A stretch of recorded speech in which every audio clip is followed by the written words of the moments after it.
Bonsoir, bienvenue à ce partage et prière. C'est Pasteur Raymond, content de vous voir encore ce soir. J'espère que vous allez bien. Et sans plus tarder, on va aller dans ce partage que Dieu a placé sur mon cœur. Et le titre que je peux donner ce soir, c'est « Que votre cœur ne se trouble point ». Et on va lire dans Jean chapitre 14 pour lire les 7 premiers versets. Jean chapitre 14 pour lire les 7 premiers versets.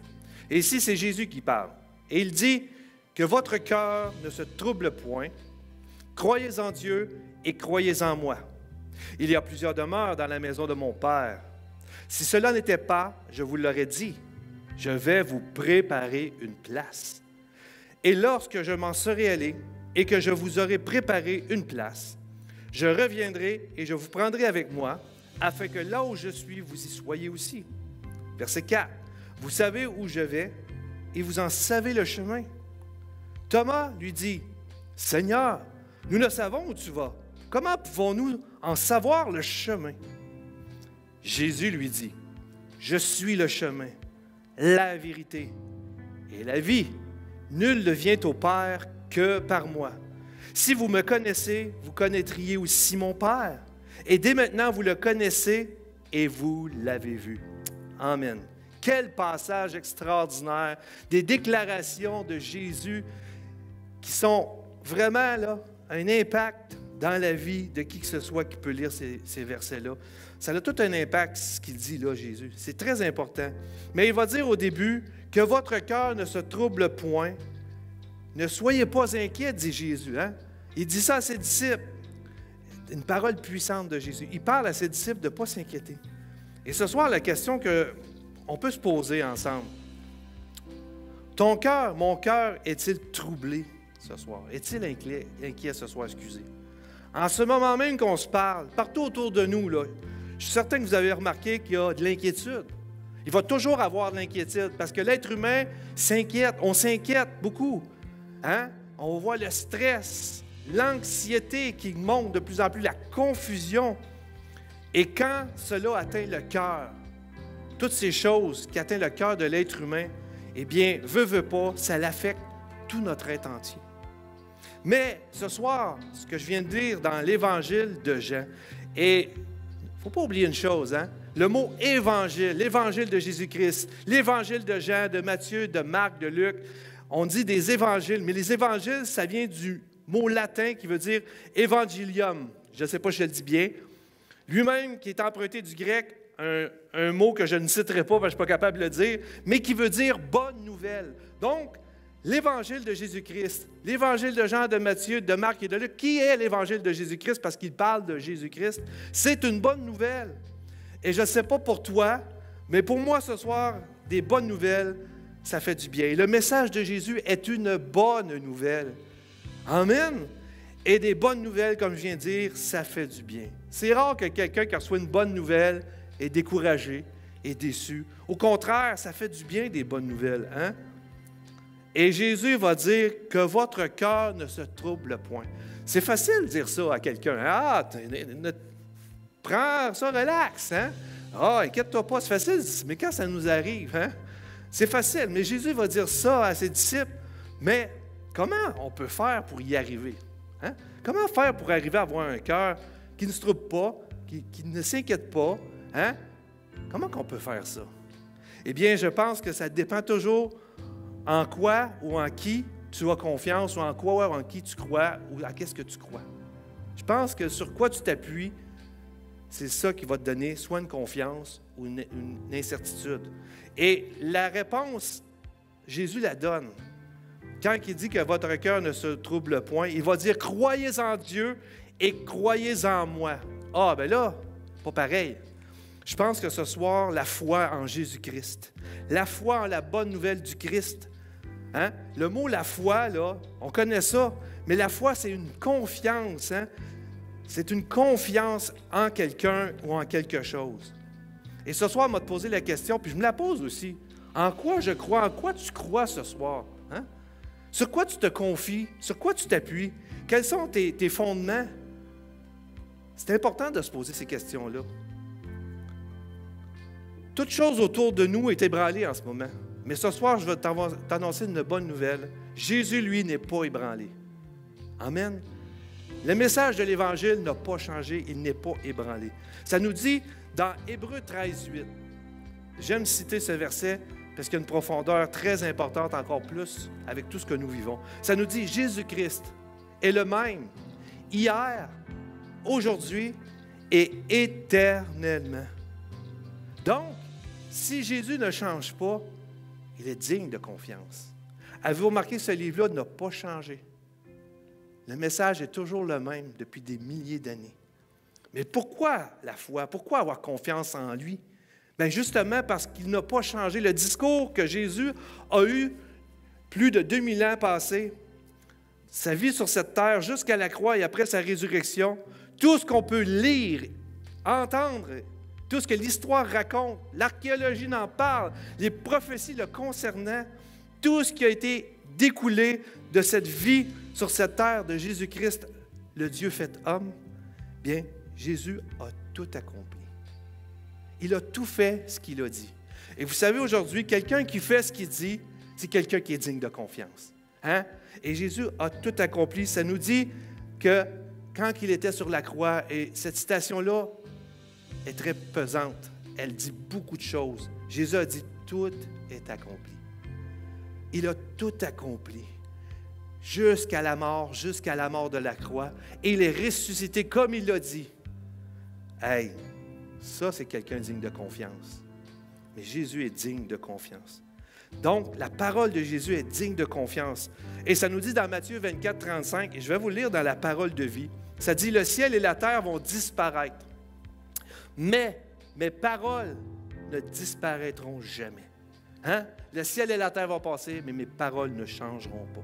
Quelqu'un qui fait ce qu'il dit, il dit ce qu'il fait, tout ce qu'il a dit, il l'a fait, c'est quelqu'un digne de confiance. Et Jésus nous invite ce soir à avoir confiance, à croire en lui. Je ne sais pas si tu crois en Dieu ou en Jésus ce soir, mais il t'invite ce soir à avoir confiance et foi en lui, en ce qu'il dit, en sa parole. Cette parole-là est accessible. Tu peux aller sur Internet, trouver une Bible et tu vas l'avoir. Prenez le temps d'ouvrir ce livre, parce que ce livre, le message n'a pas changé. Ça prouve sa fidélité, sa confiance, parce que ce livre-là n'a pas changé. Mais ce soir, une confiance qui vient du cœur. Hein? Un cœur confiant est un cœur solide. Et quand on parle du cœur, hein, on sait que le cœur, c'est un organe vital. Dans l'être physique, notre cœur, c'est vital. Il n'y a plus de cœur, tu ne vis plus. Hein? Le cœur, il pompe le sang, il distribue le sang qui est la vie autour de nous, dans notre corps, dans notre système. Mais pour la foi, le cœur est aussi important. Il faut croire de tout notre cœur. Pas à une religion, pas à une domination ou à un homme ou à une philosophie ou à quoi que ce soit, mais à Jésus-Christ, parce que c'est lui qui est mort sur la croix. Et c'est lui qui est ressuscité. Et c'est lui que l'Évangile parle. Ce Jésus de Nazareth qui est venu et qui a accompli complètement tout ce qui était écrit dans cette parole. Amen. Ayons confiance, ayons un cœur confiant en ce que Dieu dit. Et nous disons que Jésus reviendra nous chercher un jour, hein, c'est vrai. Mais sur quoi qu'on se base pour dire cela? Bien, je pense qu'avec ce que je viens de dire, il n'y a pas mieux que Jésus pour nous parler. Parce que Jésus lui-même va rassurer ses disciples, mais il va nous rassurer, ça nous rassure cela, de savoir que qu'est-ce qu'il dit est vrai, et quand il déclare qu'il va revenir nous chercher, c'est que c'est vrai. Et il dit à ses disciples qu'il va revenir, mais quand il dit à ses disciples que votre cœur ne se trouve point, croyez en Dieu, croyez en moi, il faut le mettre dans le contexte où, un petit peu avant que Jésus fasse cette déclaration-là, bien, il était pour être trahi par Judas. Hein? Il était en train de dire à ses disciples qu'il était pour être livré et qu'il va aller à la croix, qu'il va mourir. Et même Pierre, Pierre l'apôtre, Jésus lui dit, tu vas me renier. Pourtant, Jésus va leur dire, malgré tout cela, c'est beau de voir ça, que Jésus, il était attristé de ces choses-là, mais il était quand même confiant dans son cœur, malgré tout. Et il va dire, ne vous inquiétez pas. Parce que Jésus est le prince de la paix, et ce qu'il veut dire ce soir, ne t'inquiète pas, ne m'inquiète pas, ne nous inquiétons pas, il y a un avenir pour nous qui est réservé, mais Jésus va revenir.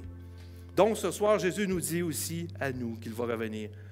Nous cherchons à connaître Dieu, Tu veux connaître Dieu? Eh bien, regarde Jésus. Hein? Parce que Jésus est Dieu. Hein? Il l'a dit, hein? On l'a lu au début. Hein? Il dit, si vous me connaissez, vous connaîtrez aussi mon Père. Et dès maintenant, vous le connaissez et vous l'avez vu. Tu veux connaître Dieu? Regarde Jésus. Amen. Et je crois ce soir que nous avons une espérance vivante, mais une foi confiante, un cœur confiant en ce que Dieu dit. Et une chose qui est le plus important ce soir, c'est de croire. Crois en Dieu, crois en Jésus. Place ta vie entre ses mains parce qu'il est digne de confiance. C'est notre espoir. Et on va se terminer ce soir avec ce chant qui est chanté par Sophie, Notre espoir. Et ce soir, prions le Seigneur avant d'aller à ce chant. Seigneur, tu es digne de confiance. Nous voulons remettre notre vie entre tes mains. Et Seigneur, que notre cœur ne se trouble point, parce que ce que tu dis, tu vas l'accomplir et tu viens bientôt. Mais l'important, c'est de croire ce soir. Et tends ta main sur la personne qui écoute, peut-être pour la première fois, ou ceux qui sont habitués, Seigneur. Viens calmer nos cœurs malgré cette tempête. Malgré tout ce qui se passe, tu es en contrôle et tu es notre espoir. Père, merci pour cette soirée de prière. Dans le nom de Jésus, je te dis Amen et Amen. Eh bien, bon temps de prière et chantons avec Sophie avant de rentrer dans ce temps de prière, tous ensemble à la maison. Mon espoir, que Dieu vous bénisse. À la prochaine. Merci Dieu Tout-Puissant. Alléluia. Merci pour qui tu es, Seigneur Dieu.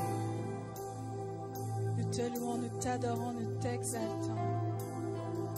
À toi soit toute la gloire, à toi soit toute l'honneur, Jésus.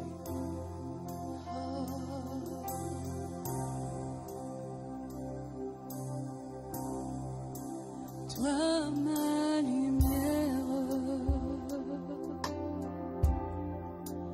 paix de mon âme, toi seul me sauve. Toujours tu es là,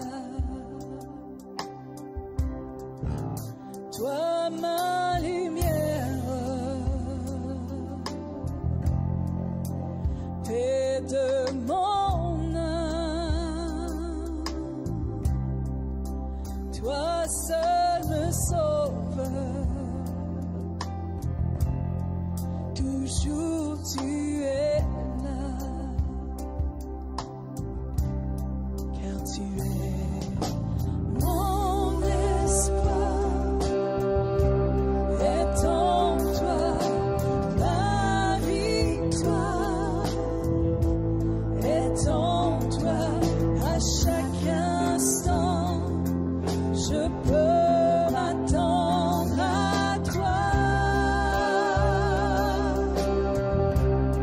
Mon espoir, mon espoir.